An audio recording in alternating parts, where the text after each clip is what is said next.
How would you feel if a stack of legal documents arrived at your door, all because of a single night out? What happens when your husband's trust shatters? And this time, he has proof you can't explain away. The truth is about to come out, and I never thought it would end like this. The bass thrummed through my chest as I stepped into Vibe nightclub, the neon lights casting everything in shades of electric blue and hot pink. I felt alive for the first time in months. Grace grabbed my hand, pulling me through the crowd of sweaty bodies toward the bar. "This is exactly what you need, Morwenna," she shouted over the music, her blonde hair catching the strobing lights. "You've been buried under Elliot's boring routine for way too long."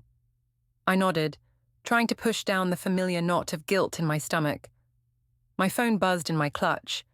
Another text from Elliot asking when I'd be home. I showed it to Grace, rolling my eyes dramatically. "See what I mean? He's so controlling," I said, though part of me knew that wasn't entirely fair. Elliot had been working late every night this month, some big software project with impossible deadlines.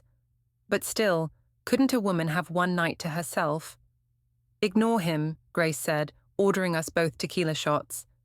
"You're 31 years old, not some teenager with a curfew." The bartender, tall, dark hair, gorgeous smile, slid our drinks across the bar with a wink. His name tag read, Damien. "First round's on me, ladies," he said, his eyes lingering on mine. "You look like you could use some fun." I felt a flutter in my chest that I hadn't experienced in years. When was the last time Elliot looked at me like that?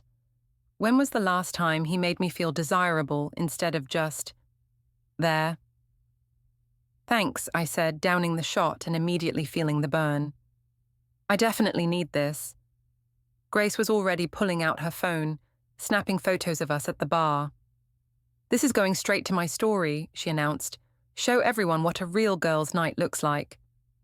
3 shots later, I was on the dance floor, lost in the music and the attention of strangers.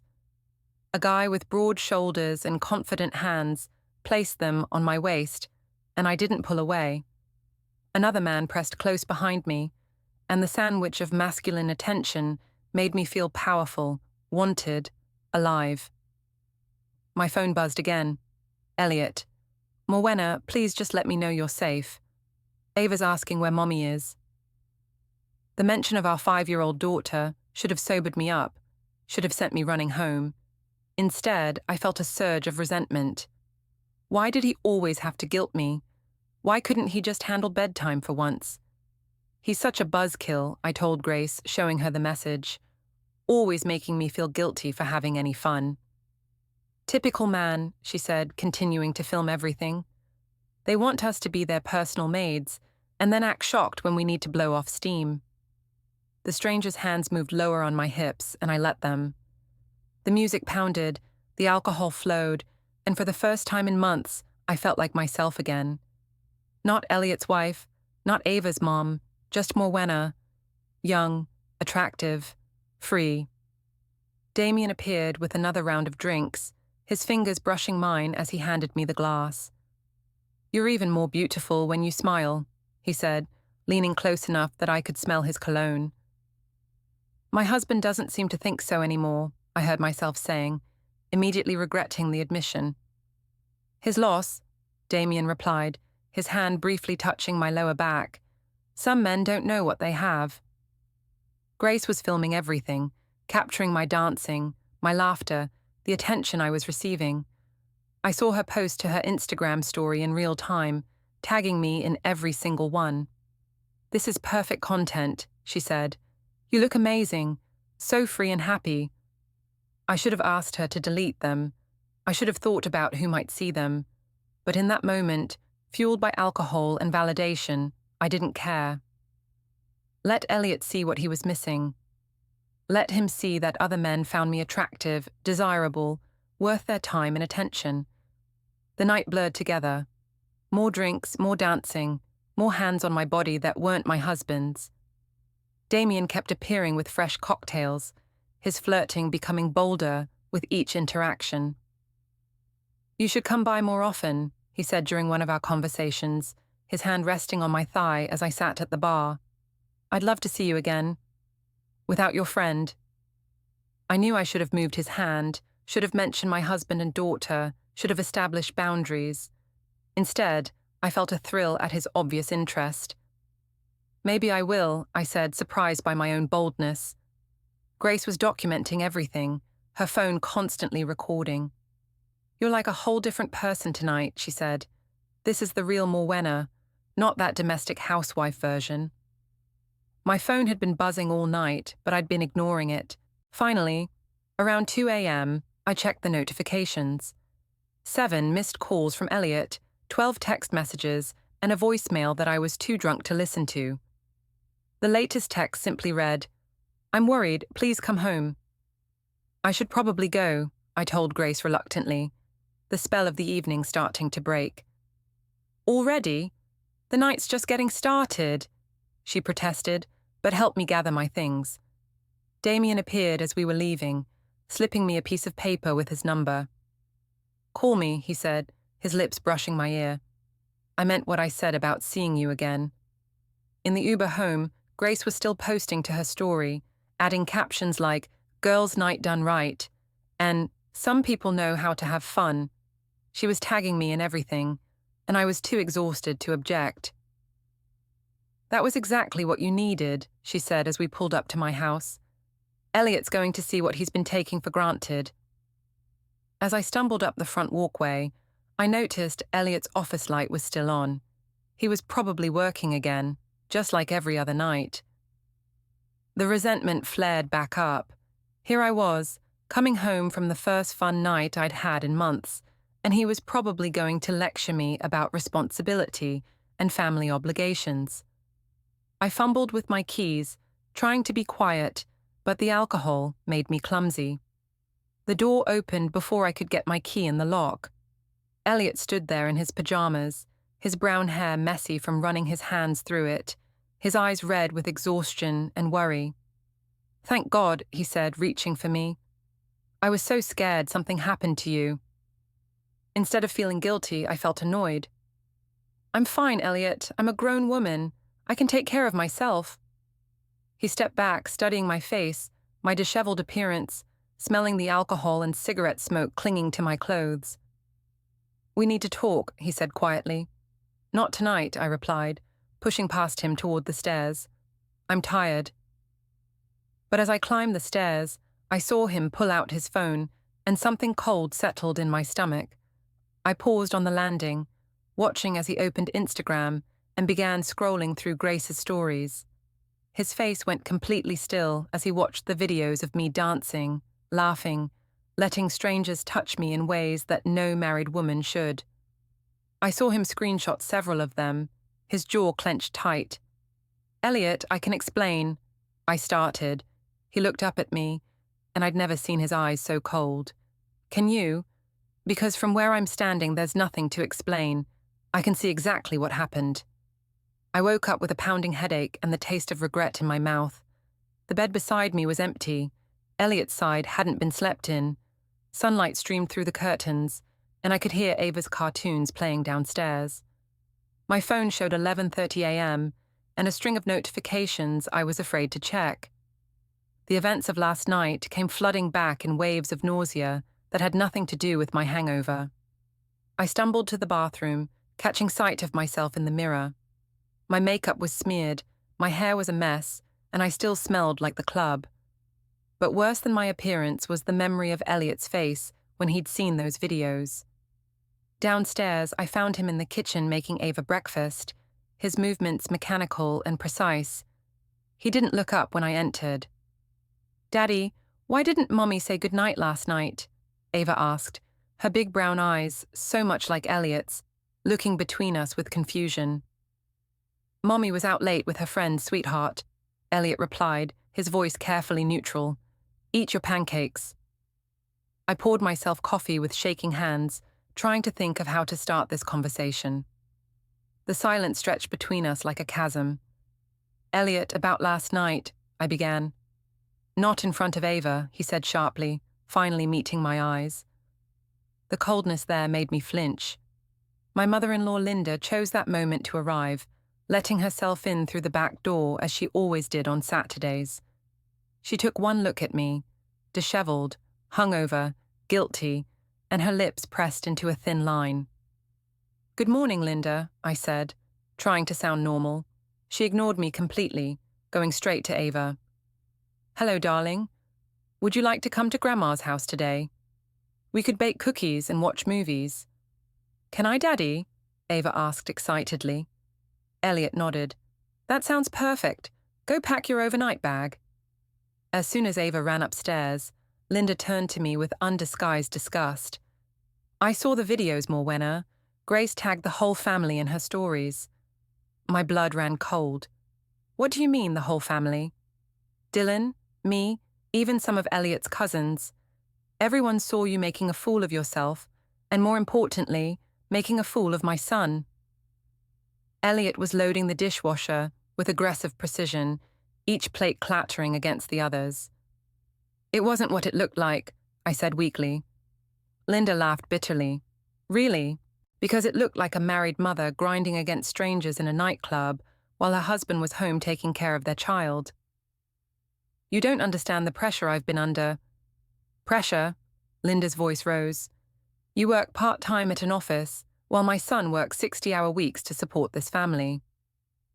"What pressure?" Elliot finally spoke, his voice deadly quiet. "Mom, take Ava. We'll talk later." After they left, the house felt suffocatingly quiet. I sat across from Elliot at our kitchen table, the same table where we'd shared thousands of meals, planned our future, laughed about Ava's funny sayings. Now it felt like a courtroom. "I need to see your phone," he said. "Excuse me?" "Your phone, Morwenna. I want to see what else happened last night that didn't make it into Grace's little documentary." The way he said it made my stomach drop. "You're being paranoid." "Am I? Because what I saw looked like my wife cheating on me in public and not caring who knew about it."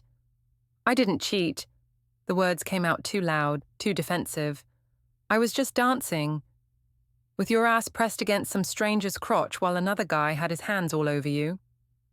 Elliot's composure was starting to crack. "That's your definition of dancing?" I felt cornered, and when I felt cornered, I attacked. "Maybe if you paid me half the attention you pay your computer, I wouldn't need to go out and feel like a woman again." "So this is my fault?" "You're never here, Elliot. You work all the time. You barely talk to me. We haven't had sex in months." "We haven't had sex because every time I try, you say you're tired or stressed or busy." He stood up abruptly, pacing to the window. "And I work all the time to provide for our family, to give you and Ava everything you need. I need a husband, not a paycheck." He turned back to me, and I saw something break in his eyes. "You needed a husband last night. Is that what you were looking for in that club?" My phone buzzed on the table between us. A text from Grace. "Girl, you're trending. Everyone's talking about last night. Elliot messaged me asking for the raw videos. I told him to mind his business." Elliot saw me reading it, saw my face go pale. "What does it say?" "Nothing important." "Show me." "No." I grabbed my phone, clutching it to my chest. "I'm not going to let you spy on me like I'm some kind of criminal." "Spy on you?" His laugh was hollow. "Morwenna, you broadcast your infidelity to the entire internet. There's no spying required." "It wasn't infidelity." "Then show me your phone. Show me the messages with the bartender whose hands were all over you. Show me what you deleted before you came home." My silence was answer enough. His phone rang. Dylan, his younger brother. Elliot answered, walking into the next room, but I could hear every word. "Dude, are you okay? I saw the videos. Mom called me crying." "What are you going to do?" "I don't know yet," Elliot replied, "but I can't unsee what I saw." "Do you want to come stay with me for a few days? Clear your head?" "Maybe. I need to think." When he came back into the kitchen, I was ready with my defense. "Everyone's overreacting. I went out. I had some drinks. I danced. That's what people do at clubs." "Married people don't do what you did." "Says who? You? Your mother? You don't get to control me, Elliot." "Control you?" His voice was getting louder. I asked you to text me so I'd know you were safe. That's not control, that's basic respect. You called me 7 times. Because you were posting videos of yourself all over social media acting single while ignoring your husband and daughter. My mother chose that moment to call. I answered it on speaker, hoping for support. Morwenna, honey, I saw what people are saying online. Janet's voice filled the kitchen. Don't let them shame you for having a little fun. Men go out all the time without this kind of drama. Thank you, Mum. Finally, someone reasonable. Elliot, sweetheart, my mother continued, you need to understand that Morwenna's been cooped up with work and motherhood. She deserves to blow off steam. By letting other men grope her? Elliot asked incredulously. Oh, please, it was harmless dancing. You're making a mountain out of a molehill. I felt vindicated, supported. See, Mom gets it. But Elliot was staring at me like he'd never seen me before. Your mother thinks it's okay for you to cheat as long as you call it blowing off steam. I didn't cheat. Then prove it. Show me your phone. No. He grabbed his keys from the counter. I'm going to Dylan's. I need some space to think. You're leaving? Just like that? What do you want me to do, Morwenna? Pretend I didn't see my wife betraying our marriage in high definition? I didn't betray anything. You're being dramatic. He paused at the door, his hand on the knob. I've given you 8 years of my life. I've worked myself to exhaustion to provide for our family. I've been faithful, supportive, loving. And last night, you threw it all away for the attention of strangers. That's not what happened. But he was already gone, the door closing behind him with a finality that made my chest tight. I called Grace immediately. Oh my God, finally, she answered.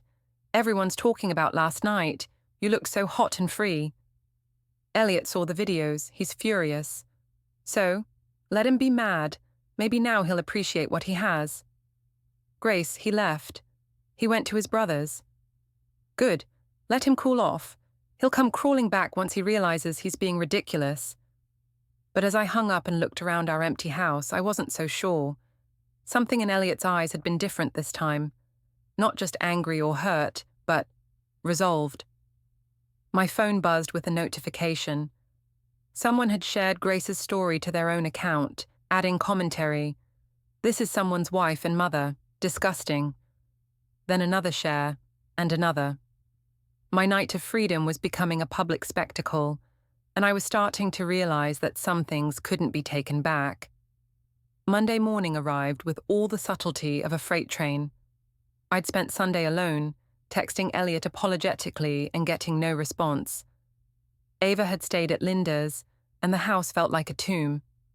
At my office job, I tried to act normal, settling into my cubicle with coffee and determination to put the weekend behind me. But the whispers started almost immediately. Did you see Morwenna's friend's Instagram? I heard Jennifer from accounting whisper to Sarah from HR. The club videos? Oh my God, yes. I can't believe she's married. My cheeks burned as I pretended to focus on my computer screen. How many people had seen those damn videos? Around 10 a.m., my coworker Michelle approached my desk with barely concealed excitement. So, wild weekend. Just went out with friends, I replied curtly. I saw. Grace tagged you in everything. You looked like you were having a lot of fun. The way she emphasized fun made my stomach churn. It was just dancing. Right, dancing. Michelle's smile was sharp. How's Elliot taking it? Taking what? There's nothing to take. But Michelle was already walking away, and I caught her whispering to Tom from IT. Soon, I noticed people glancing at me, conversation stopping when I walked by, knowing smirks following me down the hallways. During lunch, I called my mother for support. Mum, everyone at work is talking about Saturday night. I don't know what to do. Honey, you hold your head high, Janet said firmly. You did nothing wrong. Elliot's being a typical man, making everything about his ego instead of understanding what you need. But people are saying horrible things. Let them talk. They're just jealous that you have the confidence to live your life. Most of these women are probably stuck in boring marriages. wishing they had your courage. Her words should have comforted me, but they felt hollow. Elliot still won't answer my texts. Then make him. Go to his brother's place. Remind him what he's losing. After work, I drove to Dylan's apartment across town.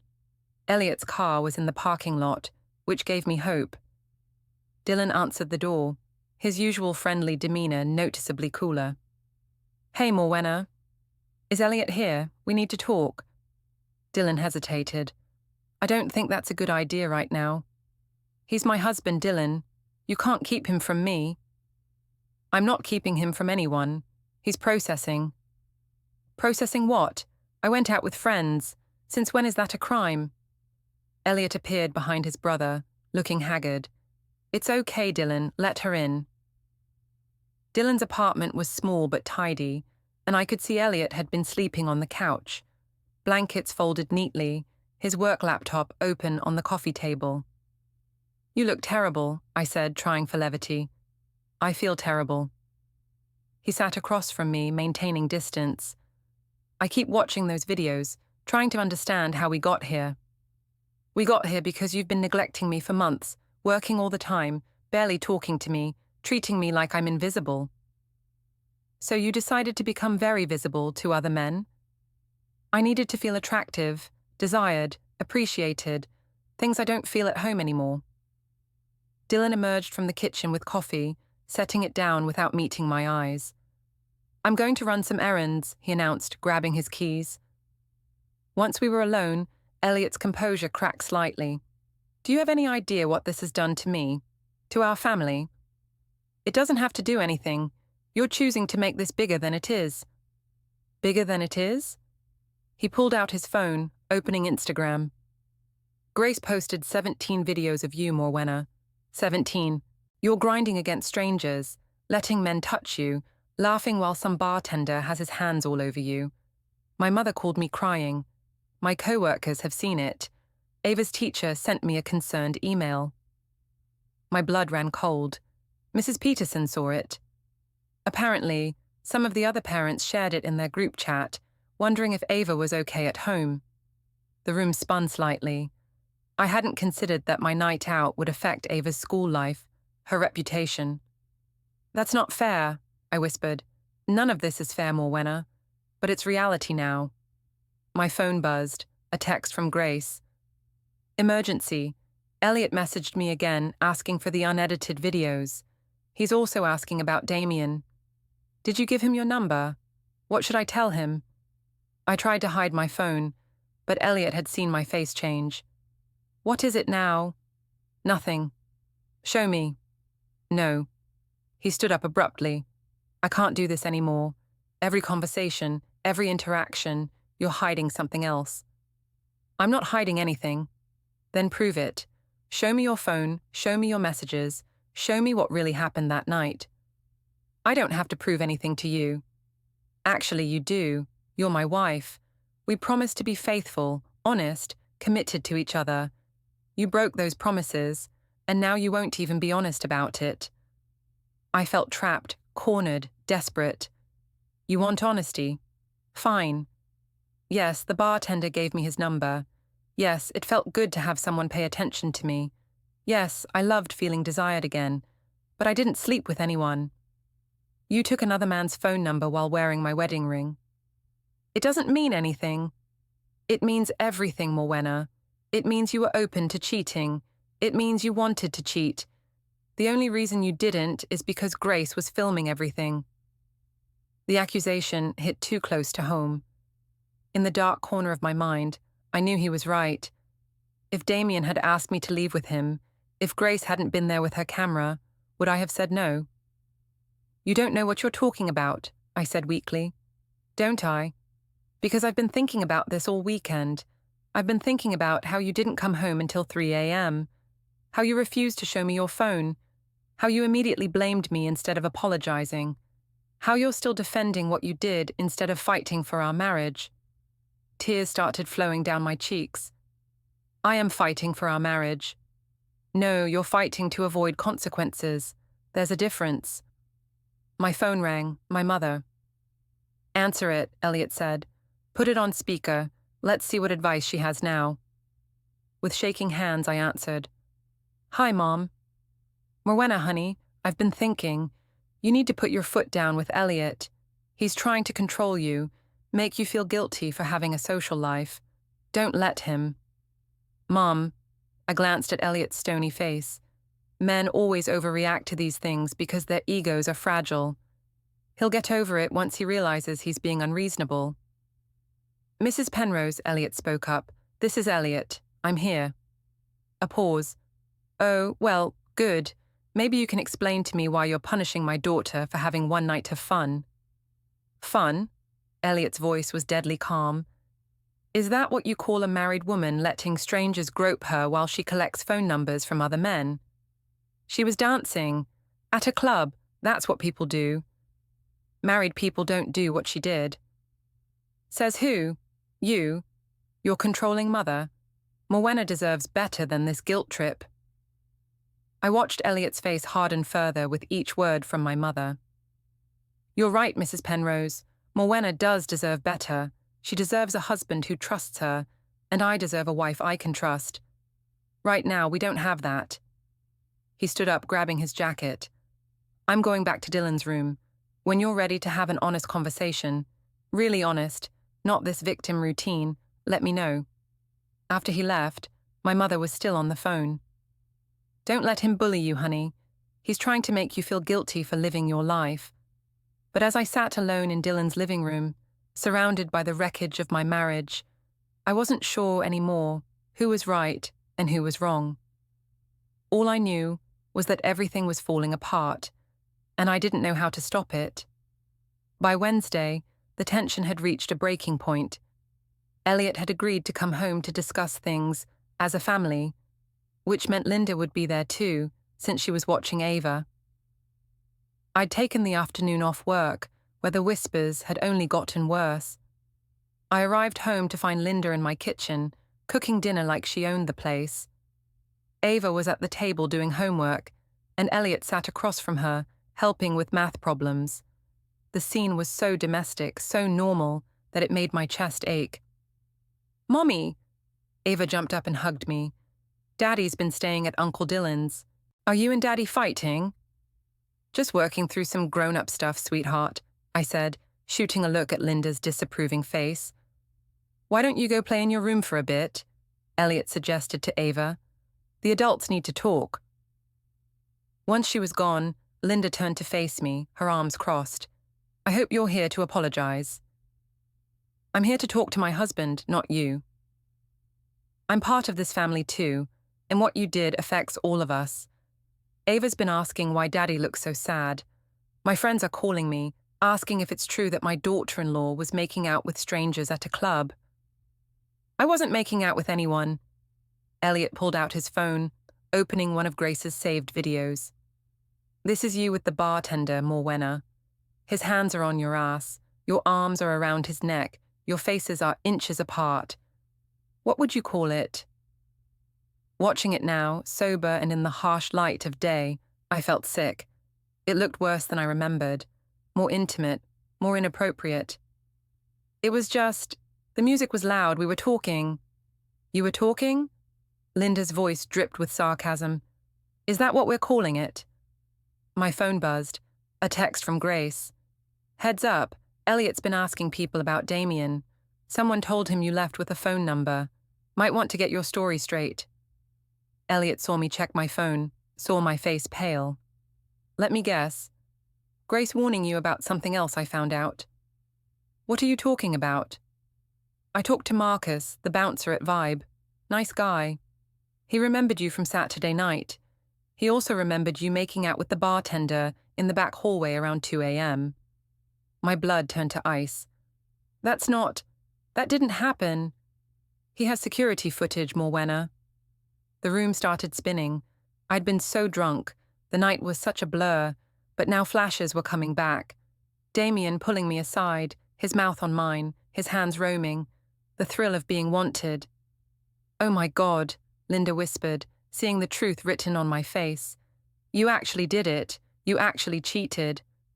"It was just a kiss," I said weakly. "Just a kiss?" Elliot exploded, making me jump. You kissed another man. You're married, Morwenna. You have a daughter. You never kiss me anymore. So you kissed someone else instead of talking to me about it. I tried talking to you. You're always working. I work to support our family. I work so you can have nice things, so Ava can go to good schools, so we can have this house. Linda was pacing now, her face red with anger. I told Dylan you were trouble from the beginning. I told him you were too selfish, too immature for marriage. Stay out of this, Linda. I will not stay out of this. You've humiliated my son, embarrassed our family, and traumatized my granddaughter. Ava doesn't know anything. Ava knows her parents are fighting. She knows her daddy is sleeping somewhere else. She knows something is very wrong. My mother chose that moment to arrive, letting herself in through the front door. I could hear you people shouting from the driveway, Janet announced. What is going on? Your daughter is what's going on, Linda snapped. She cheated on her husband, and now she's trying to blame everyone but herself. Cheated? Janet looked at me in shock. Morwenna, you said it was just dancing. It was mostly dancing, I said miserably. Mostly? Elliot's voice was dangerous. What else was there, Morwenna? What else haven't you told me? Nothing, it was just one kiss. Just one that you remember, he said coldly. You were blackout drunk. How do you know what else happened? Because I would remember. Would you? Because you didn't remember the kiss until I mentioned the security footage. Janet stepped between us. Now wait just a minute. Everyone makes mistakes. One kiss doesn't end a marriage. It does when it's part of a pattern, Elliot said. The lying, the hiding, the blaming, the complete lack of remorse. Remorse? I found my voice again. You want remorse? Fine. I'm sorry I kissed him. I'm sorry I went out. I'm sorry I tried to have one night of fun. You're not sorry you did it, Elliot said quietly. You're sorry you got caught. The truth of that statement hit me like a physical blow. That's not true. Isn't it? Because you haven't once said you were wrong. You haven't once taken responsibility. Everything is my fault, or work's fault, or the alcohol's fault. Never yours. Linda nodded approvingly. Finally, someone with sense. Janet bristled. Don't act so high and mighty, Linda. Your son isn't perfect either. Maybe if he paid more attention to his wife. My son works his ass off for this family, while your daughter was out collecting phone numbers from bartenders. It was a mistake. It was a choice. Elliot slammed his hand on the table. Every single thing you did that night was a choice. You chose to go out. You chose to drink too much. You chose to dance with strangers. You chose to let them touch you. You chose to kiss him. You chose to take his number. You chose to lie about all of it. Tears were streaming down my face now. I know I messed up, but we can fix this. How? His voice cracked. How do we fix this, Morwenna? How do I ever trust you again? How do I know that the next time you're mad at me, you won't go find another bartender to make you feel special? Because I won't. It was a one-time thing. Was it? Because I found something else today. He pulled out a folder from his briefcase, spreading papers across the table. Bank statements, credit card bills, receipts. You've been going out more than you told me, 3 times in the past 2 months. Always on nights when I was working late. Always with Grace. Always ending with Uber rides home at 2 or 3 a.m. I stared at the evidence, my lies laid bare in black and white. And this, he continued, pulling out printed screenshots, is your Instagram DMs. Messages with guys from those other nights out. Flirting, making plans to meet up, exchanging numbers. How did you get those? Grace showed them to me. She thought I already knew. She thought you'd told me about your hall passes for when I worked late. Linda gasped. Hall passes? Janet looked confused. What does that mean? It means, Elliot said, his voice hollow, that my wife has been treating our marriage like a part-time commitment. When I'm working, she's single. When I'm home, she's married. The room fell silent except for my sobbing. Everything was out now. All my secrets, all my lies, all my justifications crumbling around me. I never slept with any of them, I whispered. That you remember, Elliot said. But honestly, Morwenna, it doesn't matter anymore. You checked out of our marriage months ago. I was just too busy working to notice. He started packing up the papers. I'm going back to Dylan's. I need time to think about what comes next. What comes next? Panic seized me. Elliot, you can't leave me. We have Ava, we have a life together. We had a life together. You threw it away for the attention of strangers. I can change, I can be better. He paused at the door, looking back at me with something that might have been pity. The saddest part is, I don't think you understand what you've lost. Even now, even with everything out in the open, you're still making excuses. After he left, Linda followed him out without a word. Janet tried to comfort me, but her platitudes felt empty. Ava came downstairs asking where everyone went, and I had no idea what to tell her. That night, alone in our bed, I finally understood that some things couldn't be fixed with apologies or promises. Some betrayals cut too deep, destroyed too much trust, revealed too much truth about who we really were underneath all our marriage vows and family photos. I'd thought I was just having fun, just living a little, just taking what I deserved. But I'd actually been dismantling my life piece by piece, choice by choice, lie by lie. And now it was too late to put it back together. The envelope arrived on a Thursday morning, delivered to my office by a professional-looking man in a suit. The return address made my blood run cold. Patterson and Associates, Family Law. My hand shook as I opened it in front of my co-workers, who had been watching the drama of my life unfold like a soap opera for the past 2 weeks. Petition for dissolution of marriage were the first words I saw, followed by Respondent Morwenna Hale. Oh my God, I whispered, sinking into my chair. Michelle appeared at my cubicle immediately. What is it? Divorce papers, I said numbly. He's actually divorcing me. The office fell silent. Even people who had been gossiping about me looked shocked. Somehow, despite everything, I hadn't believed Elliot would actually go through with it. I called him immediately, but it went straight to voicemail. Then I called Dylan. He's not taking calls right now, Dylan said when he answered. He's with his lawyer.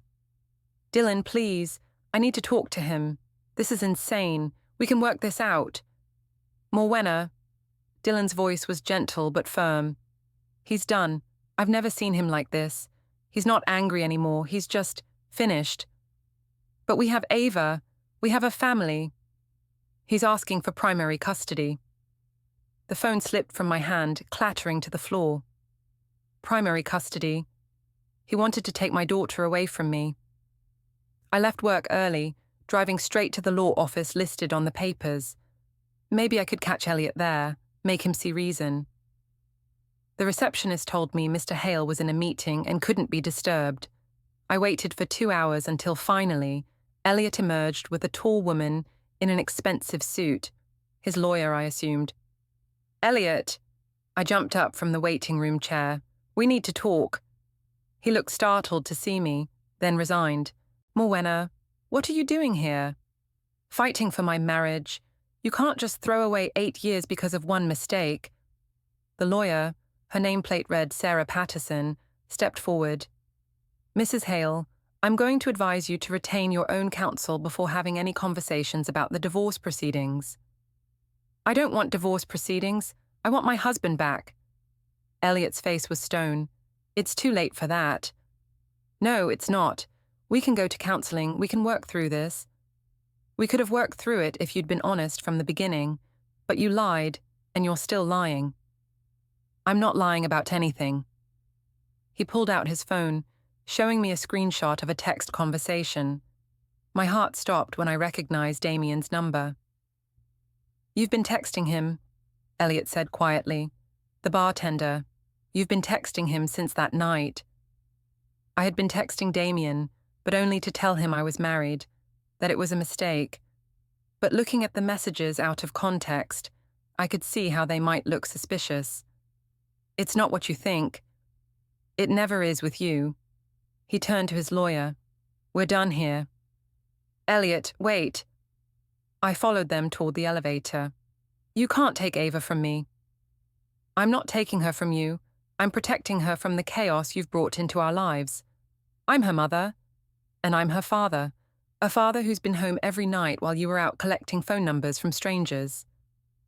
The elevator doors closed between us, and I was left standing in the lobby, crying in front of strangers. I drove to Grace's apartment, needing someone on my side. She answered the door looking uncomfortable. Morwenna, hey, I wasn't expecting you. He served me with divorce papers, Grace. At work, in front of everyone. She let me in, but her usual enthusiasm was missing. Yeah, I heard. Dylan told Marcus. Marcus told everyone. I need you to help me. I need you to tell Elliot that nothing really happened that night, that it was just innocent fun. Grace shifted uncomfortably. The thing is, it wasn't really innocent, was it? I mean, you did kiss the guy. You're supposed to be my friend.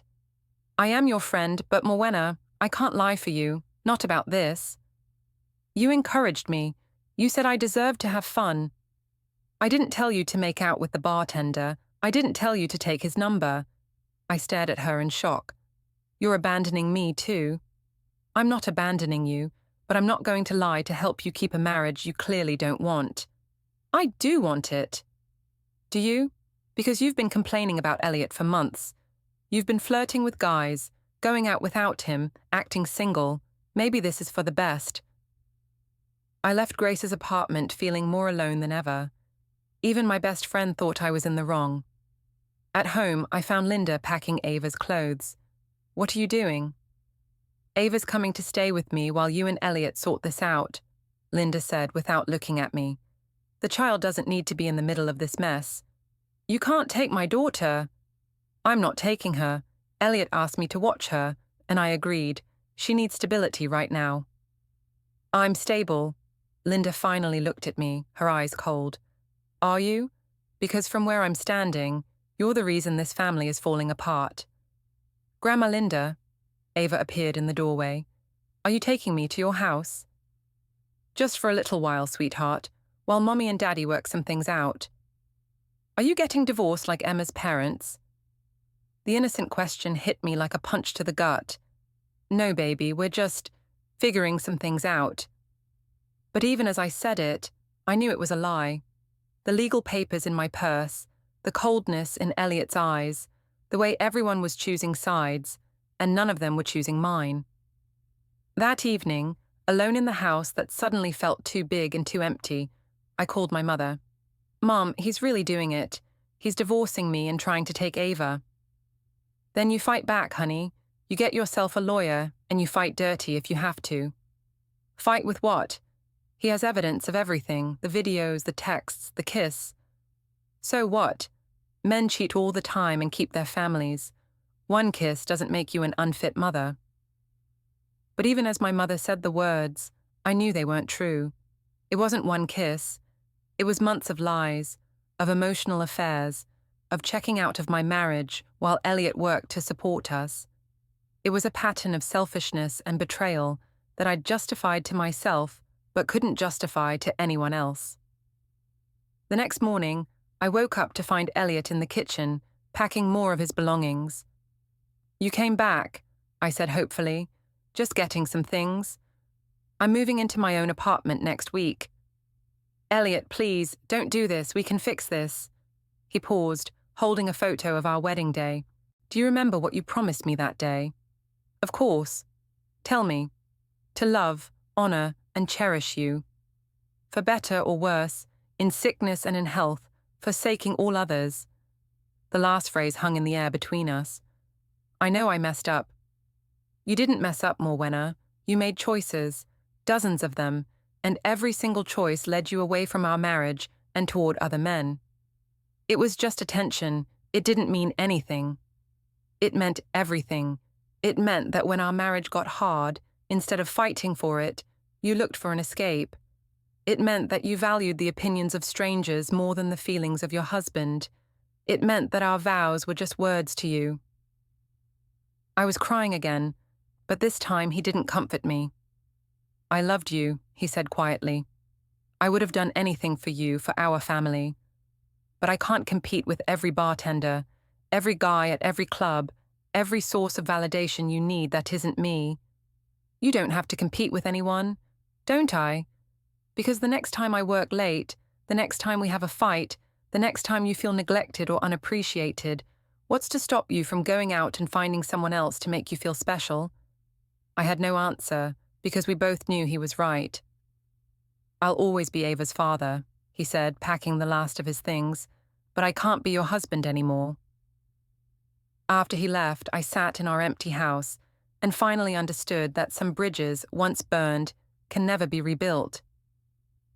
3 weeks later, I sat across from my lawyer, Robert Chen, who specialized in difficult divorces.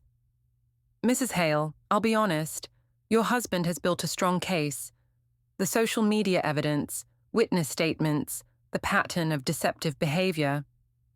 It was one kiss, one documented kiss, plus months of inappropriate relationships. Courts see this as adultery and marital misconduct. What about custody? His pause said everything. Courts favor the stable parent. I'm not unstable. You conducted emotional affairs while married. That suggests a lifestyle incompatible with primary custody. My options had run out.